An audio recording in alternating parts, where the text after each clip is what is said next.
సిగ్గుపడవాలని కాదు, ఎడయనగా నమ్ము ప్రతివాడిని మొదట యూదునికి క్రీస్తు దేశునికి కూడా రక్షణ కలుగజేయుటకు అది దేవుని శక్తియే ఉన్నది. ఎందుకనగా నీతిమంతుడు విశ్వాసములముగా జీవించినని వ్రాయబడిన ప్రకారము విశ్వాసముగా అంతకంతగా విశ్వాసము కలుగునట్లు దేవుని నీతి దాని యందు బయలుపరచుచున్నది. దుర్నీతి చేత సత్యమును అడ్డగించు మనుషుల యొక్క సమస్త భక్తి హీనత మీదను దుర్నీతి మీదను దేవుని కోపము పరలోకము నుండి బయలుపరచుచున్నది. ఎందుకనగా దేవుని గురించి తెలియ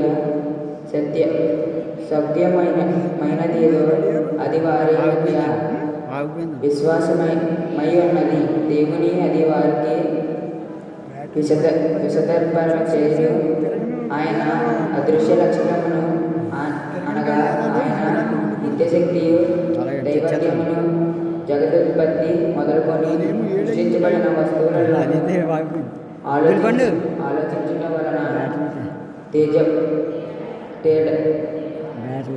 తేడపడవాడుచున్నవి గనుక వారు నిరుద్ధులై ఉన్నారు. మరియు వారు దేవుని నెరిగియు ఆయనను దేవునిగా మహిమపరచలేదు. కృతజ్ఞత స్థుతులు చెల్లింపను లేదు కానీ తమ వాదములందు వ్యక్తులైరి వారి అవివేక హృదయమును అంధకారమాయను. తాము జ్ఞానులమని చెప్పుకొనుచు బుద్ధిహీనులైరి వారు అక్షయుడగు దేవుని మహిమను క్షయమగు మనుషుల యొక్కయు పక్షుల యొక్కయు చతుష్పాద జంతువుల యొక్కయు పురుగుల యొక్కయు ప్రతిమస్వరూపముగా మార్చిరి.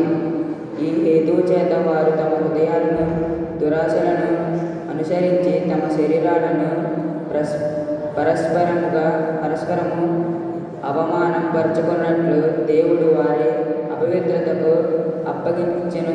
అట్టివారి దేవుడు అసత్యమును మార్చి సృష్టికర్తకు ప్రతిగా సృష్టిమును పూజించి సేవించిరి. యుగముల వరకు ఆయన స్తోత్రుడై ఉన్నాడు. ఆమేన్. ఇంతటితో నేటి దినం కొరకు ఏర్పాటు చేయబడిన పత్రిక వాక్య భాగము ముగిసి ఉన్నది. హల్లెలూయా, హల్లెలూయా, హల్లెలూయా.